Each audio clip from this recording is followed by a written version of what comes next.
에베소 15장 16절 17절 우리 한 목소리 읽겠습니다.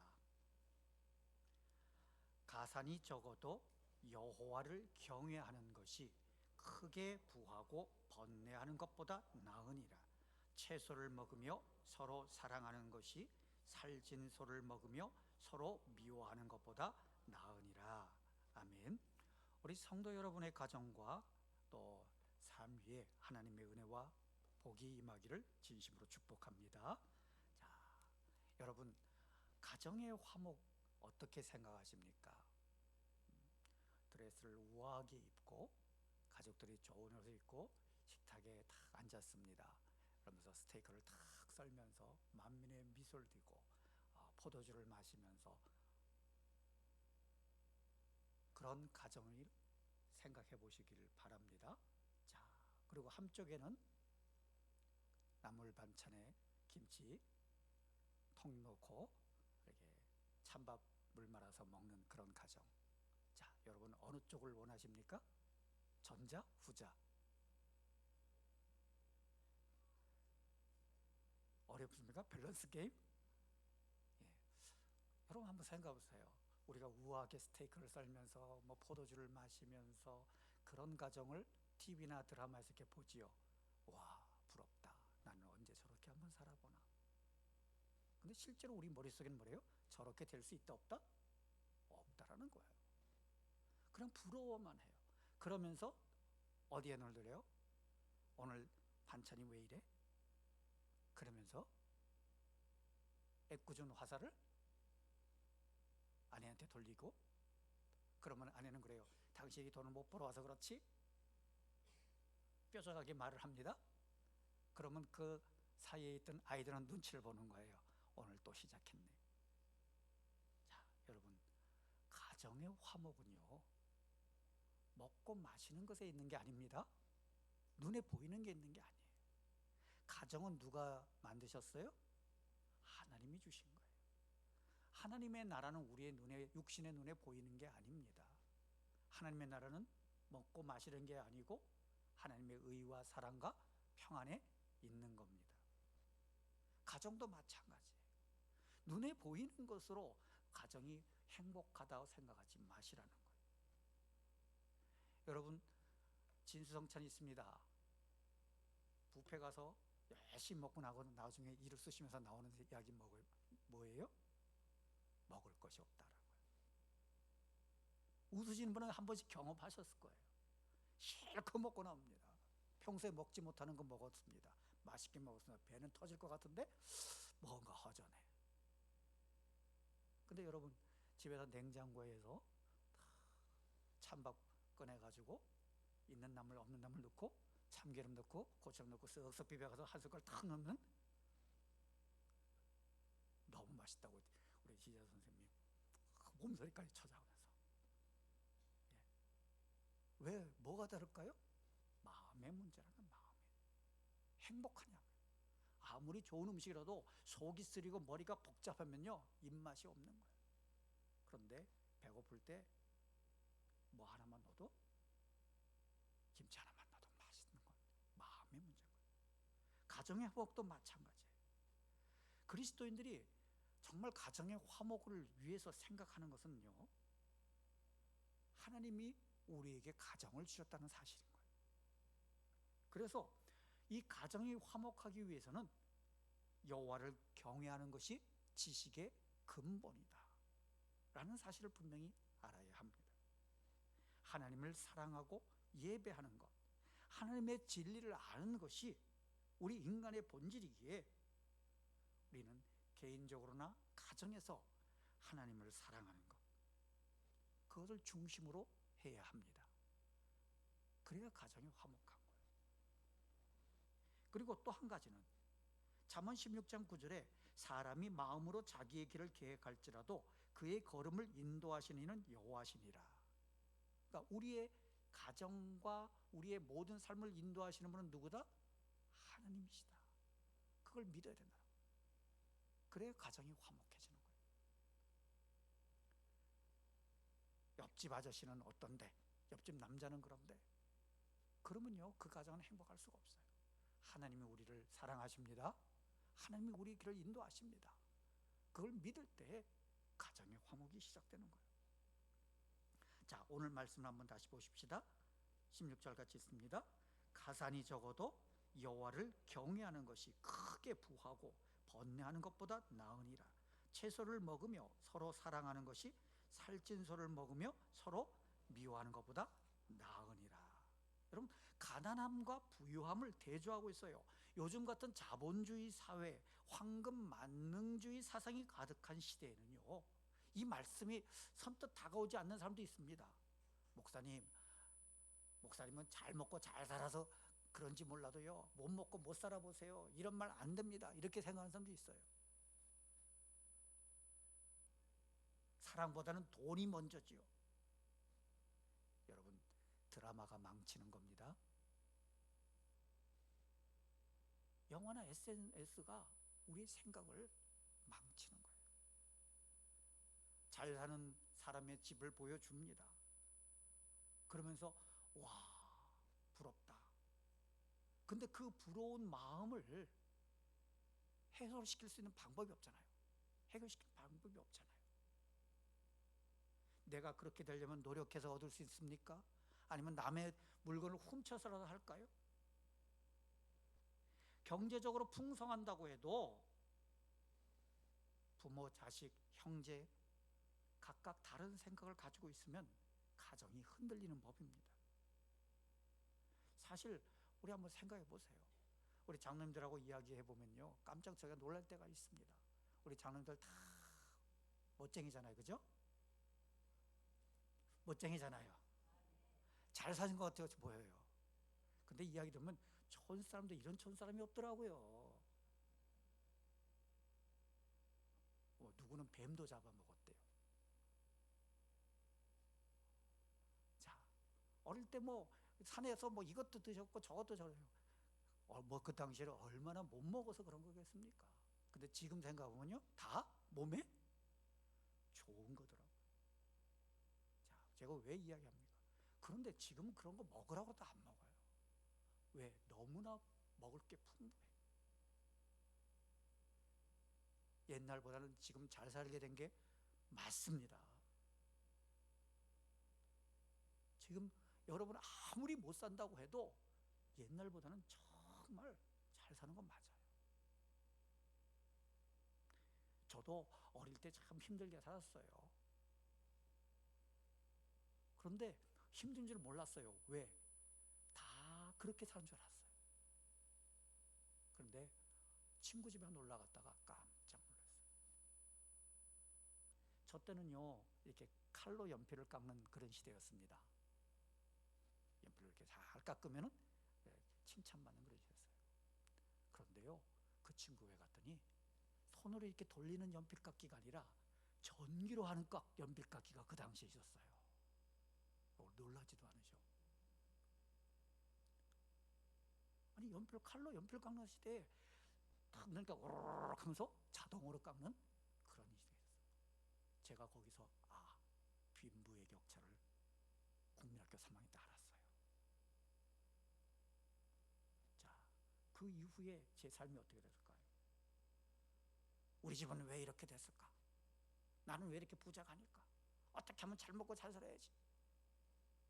아니요, 하나님이 우리의 삶을 인도하시더라는 거예요.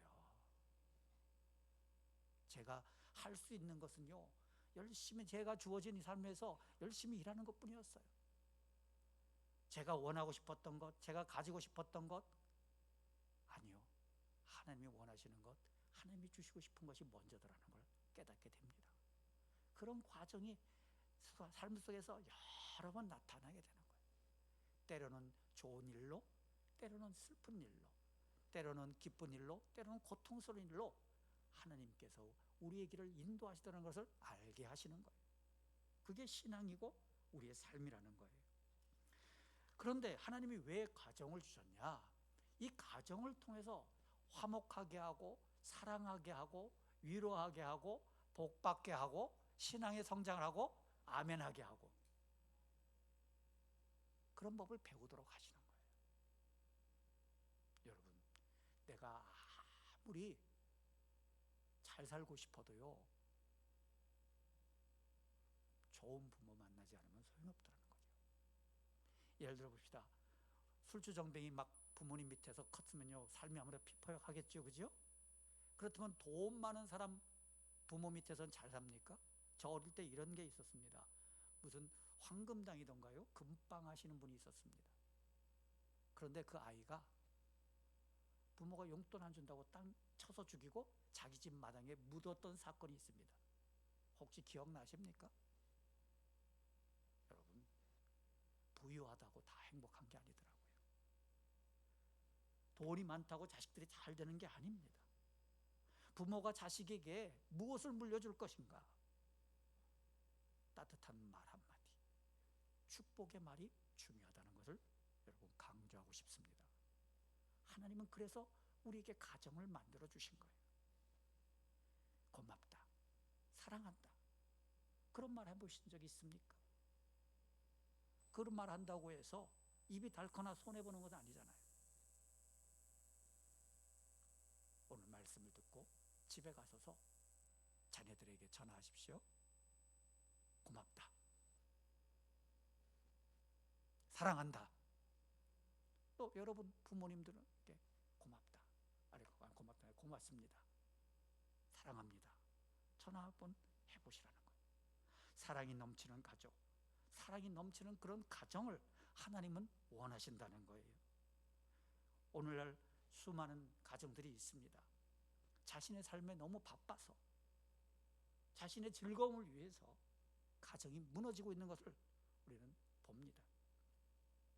집에 들어오기만 해도 다행인 그런 시대가 되었습니다.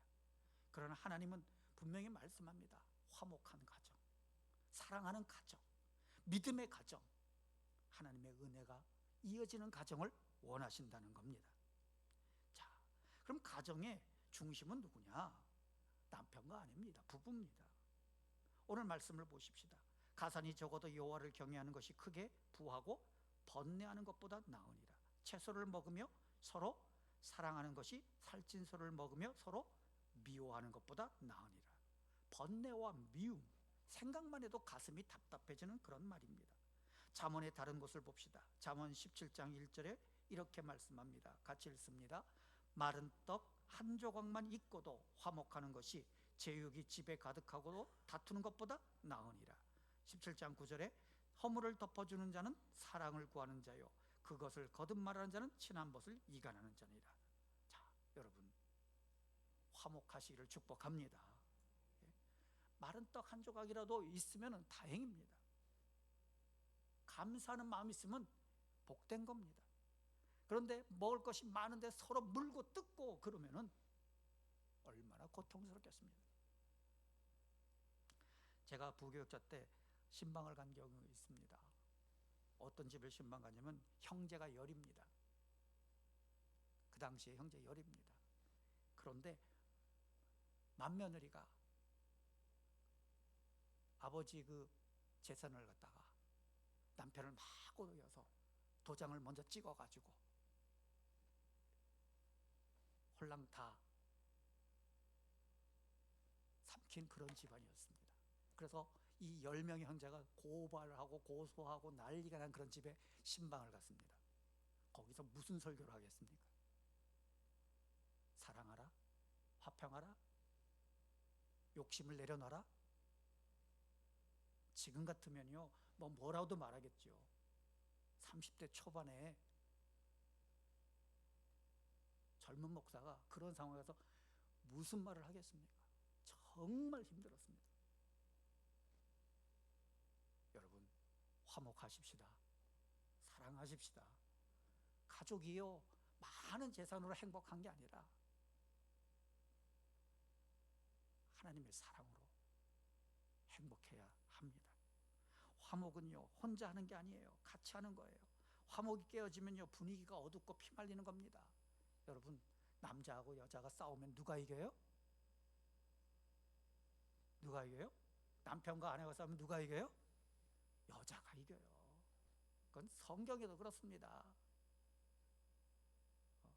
하와가 아담한테 이거 먹으라고 그러니까요, 먹잖아요. 그죠? 하나님 뜻을 어겨가면서 먹습니다. 여자 못 이깁니다. 그러니 가정의 화목은 누가 주도해야 돼요? 남편이 야, 오늘 목사님이 설교했는데 화목하라고 그랬어. 그러니까 오늘부터 화목해. 그러면 그 가정은 화목해집니까? 아니요. 따라해봅시다. 여자가 잘해야. 안 하려고. 여자가 잘해야 그 가정이 화목하다. 예. 이런 말하면 그래요. 목사님, 요즘 시대가 어딘데 남자가 잘해야죠. 저는 그러면 이렇게 이야기합니다. 여러분, 성경을 바꿔갖고 오세요. 자, 여러분, 하나님은 남자를 먼저 세우셨습니다. 예. 그리고 그 권위에 복종하라고 그랬어요. 그런데 이 가정의 분위기를 아름답게 말씀드린 것은 사실은 남자가 아니라 여자예요. 아내가 아프면요, 남편도 힘듭니다. 어머니가 아프면요, 자녀들이요, 고통스럽습니다. 그래서 가정의 화목의 이름은 중심은 부부라고 하지만 특히 여자가 잘해야 된다는 거예요. 아내가 남편의 약점을 건드리면요, 가정의 질서가 무너집니다. 어머니가 자녀를 등한시하면요, 가정이 붕괴돼요. 오늘 헤세드 찬양단 찬양했잖아요. 정말 감사합니다.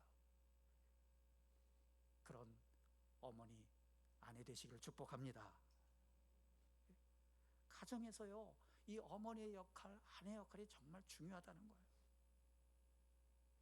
그래서 이 아내가 남편을 존귀케 하고요, 어머니가 자녀들을 복되게 하는 겁니다. 아내가 남편을 무시하면요, 그 남편은 밖에 가서도 무시당해요. 어머니가 자녀들을 기도하지 않으면요, 누가 기도해 주겠습니까?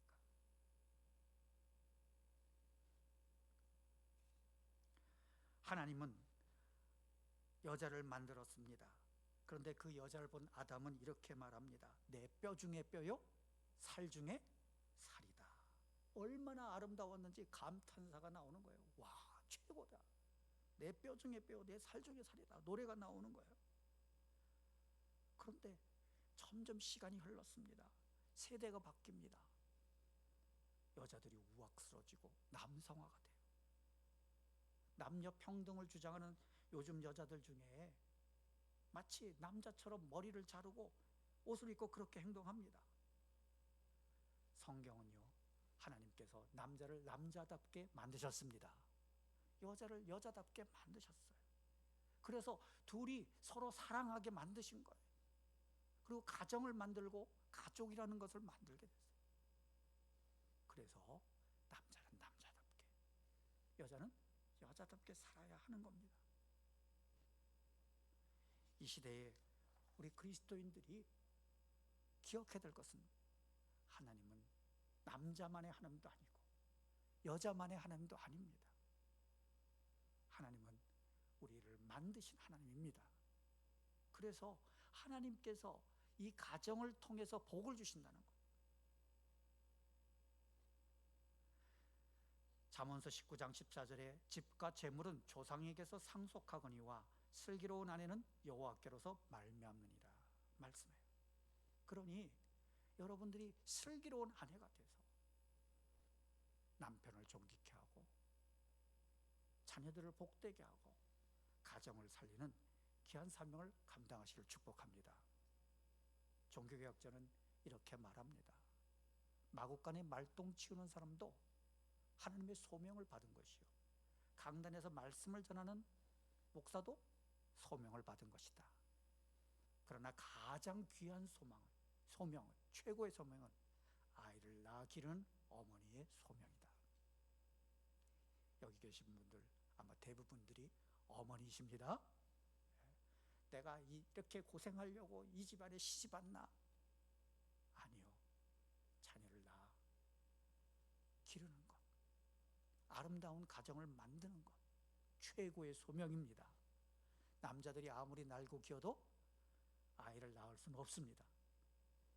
여러분들이 몸이 아파가면서 고통스러워가면서 새로운 생명을 낳아서 그 생명들이 새로운 가정을 이루고 하나님의 역사를 이어간다면 얼마나 큰 사명이고 얼마나 큰 복입니까? 분명히 기억하십시오. 하나님께서는 나를 사랑하신다. 여자인 나를 복 주셨다. 그것을 믿고 아름다운 가정을 이어가시길 축복합니다. 창세기 3장 16절에 보면 이렇게 말씀을 합니다. 또 여자에게 이르시되 내가 네게 임신하는 고통을 크게 더하리니 내가 수고하고 자식을 낳을 것이며 너는 남편을 원하고 남편은 너를 다스릴 것이니라 하시고, 그렇게 돼 있죠. 이 말씀은 아담과 하와가 범죄한 이후에 하나님께서 아담과 하와에게 각각 하신 말씀입니다. 어떻게 보면은 여자는 범죄했기 때문에 저주를 받았나 보다, 고통받나 보다 이렇게 생각합니다. 저도 어릴 때는 그렇게 배웠습니다. 여자는 그래서 고난을 해야 돼. 그런데요, 디모데전서 2장 15절에 이런 말씀이 있습니다. 같이 읽습니다. 그러나 여자들이 만일 정숙함으로 믿음과 사랑과 거룩함에 거하면 그의 해산함으로 구원을 얻으리라. 이 말씀을 보면서 저는 깨달았습니다. 우리가 아이를 낳으면 구원받느냐? 믿음으로 구원받는다는 이야기 들었지만 아이로 구원받는다는 것은 처음 아니겠습니까? 그런데 이 말씀 뭐예요? 하나님께서 주신 그 고통이 아이를 낳음으로 인해서 영광이 된다는 거예요. 여러분들이 자녀들을 잘 기르시길 축복합니다. 믿음으로 사랑하세요. 믿음과 사랑과 거룩함에 거하면은 아이를 낳는 것이 고통이 아니라 마치 하나님이 주신 구원처럼 아름다운 것이 된다는 거예요. 그래서 우리 여성들이 중요한 거예요. 오늘 말씀을 듣고 다시 한번 남편을 쳐다보시기를 바랍니다. 잘생겨 보여야 합니다. 세상에 다른 남자보다 더 잘생겨 보여야 됩니다. 불평의 대상이 아니라, 원망의 대상이 아니라 나를 통해서 우리 남편이 정말 최고가 되고 구원받고 하나님의 일을 감당하는 그 사명을 우리 아내들에게 주어진 겁니다. 자녀들을 보면서 아이고 이거 누구 닮아서 애가 이 모양 이 꼴이야, 남편 닮았지? 아니요. 여러분들이 자녀들을 축복해야 합니다. 사랑을 전해줘야 합니다. 품에 안아서 젖을 먹여놓고 이제 다 컸으니까 내 알 바 아니다가 아닙니다. 어머니 기도 못 잊어. 그 어머니의 기도로 지금껏 성장해 왔습니다. 요즘 시대는요, 여자도 밖에 나가서 돈 벌어야 하는 그런 시대가 되었습니다. 아이를 키우려니까 돈이 많이 듭니다. 학원도 보내야 되고 뭐도 뭐 해야 되고 뭐도 해야 되고, 그러니 돈 합니다. 하지만 돈보다 더 귀한 게 영혼입니다. 자녀들에게 온전한 신앙과 가치관을 심어줄 거예요. 주어야 합니다. 가정을 지키는 것 정말 중요합니다. 광고에 속지 마세요. 날씬하고 예쁜 여자가 좋은 집에서 비싼 가전제품 갖다 놓고 행복해한 것은 광고입니다. 현실이 아닙니다. 하나님께서 주신 것에 우리는 마음을 둬야 합니다.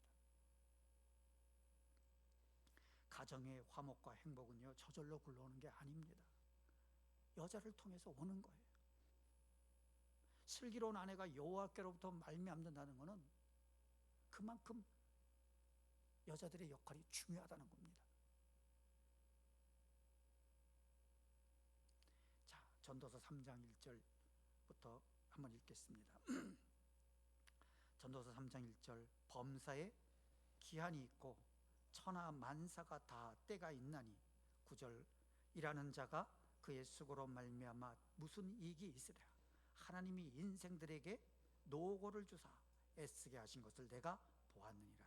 하나님이 모든 것을 지으시되 때를 따라 아름답게 하셨고 또 사람들에게는 영원을 사모하는 마음을 주셨느니라. 그러나 하나님이 하시는 일의 시종을 사람으로 측량할 수 없게 하셨도다. 범사에 때가 있다고 그랬어요. 잘 될 때가 있고 못 될 때가 있습니다. 살 때가 있고 죽을 때가 있습니다. 승리할 때가 있고 패배할 때가 있어요. 그런데 왜 하나님께서 이렇게 하셨습니까? 인생들에게 왜 고난을 주셨습니까? 때를 따라 아름답게 하셨고 또 사람에게 영원을 사모하는 마음을 주셨다는 거예요. 이런 고난을 통해서 잘되고 못됨을 통해서 영원을 사모하는 마음을 주셨다는 거예요. 여러분, 내가 죽을 똥살똥해도 실패할 때가 있습니다. 설렁설렁해도 잘 될 때가 있어요. 그러면서 뭘 봅니까? 인생은 내 것이 아니다는 거예요. 하나님이 나를 주관하신다는 걸 알게 하는 거예요. 여러분, 지금까지 살아오시면서 뭘 보십니까? 하나님과 그 나라를 보러 만드시는 거예요. 그러면서 하신 일의 시종을 사람으로 측량할 수 없게 하셨도다. 사람이 사는 동안에 기뻐하며 12절입니다. 선을 행하는 것보다 더 나은 것이 없는 줄 내가 알고 사람마다 먹고 마시는 것과 수고함으로 낙을 누리는 것이 그것이 하나님의 선물인 줄 또한 알았도다. 그러니까 우리가 하는 것은 기뻐하면서 선을 행하는 거예요. 아둥바둥 살면서 남의 것을 뺏어라도 내가 잘 먹고 잘 살아가 아니라 선을 행하는 것. 그리고 그것이 하나님의 선물인 걸 아는 거예요. 자, 14절 같이 읽습니다. 하나님께서 행하시는 모든 것은 영원히 있을 것이라. 그 위에 더할 수도 없고 그것에서 덜할 수도 없느니 하나님이 이같이 행하심은 사람들이 그의 앞에서 경외하게 하려 하심인 줄 내가 알았도다. 그러니 우리는요, 하나님을 경외하는 것에 모든 것을 둬야 합니다. 자, 이제 말씀을 정리하죠. 가정은 하나님이 주신 복된 장소입니다. 예, 그 가정에는 부부가 중심이 돼요. 그리고 자녀가 있게 되죠. 그런데 그 행복은요, 눈에 보이는 것으로 되는 것이 아닙니다. 하나님을 아는 것, 하나님을 경외하는 것, 그리고 우리 인생을 하나님께 맡기는 겁니다. 그리고 하나님께서 그걸 원하신다는 거예요. 자, 그런데 그 가정의 중심은 누가 한다? 물론 남편이 권위를 하겠지만 그 지혜로운 아내의 역할이 중요하다는 겁니다. 여러분들의 역할이 중요합니다. 아내의 기도로 남편이 존귀함을 얻습니다. 어머니의 기도로 자녀들이 복을 받습니다. 이 여러분의 가정을 행복하게 만들 분들이 바로 여성분들, 여자분들이라는 것을 알고 그 사명을 잘 감당하는 신실한 하나님의 자녀 되시길 주님으로 축복합니다. 어떤 사람이 이렇게 말했습니다. 가정은 메마른 사막에서 발견한 오아시스와 같다. 가도 가도 끝없는 모래사막, 뜨겁고 메마른 그런 모래사막에 푸른 풀이 돋아나고 시원한 야자수가, 그러니까 찬란 야자수가 있는 그런 시원한 오아시스야말로 훌륭한 쉼터 아니겠습니까? 오늘날 가정이 그러하기를 축복합니다. 집에 들어오면은요, 불 꺼진 방에서 냉랭한 기운이 드는 그런 것이 아니라 웃음소리가 넘쳐나고 따스함이 있고 소찬이라도 차려져 있어서 맛있게 대화하면서 먹고 마시고 그런 소박한, 그러면서도 하나님의 은혜가 넘치는 그런 가정을 우리는 생각합니다. 그리고 그것을 복이라고 하고요, 그것을 하나님의 은혜라고 하는 겁니다. 그런 가정을 이루시는 귀한 남자분, 여자분 되시기를 진심으로 축복합니다. 기도하십시다.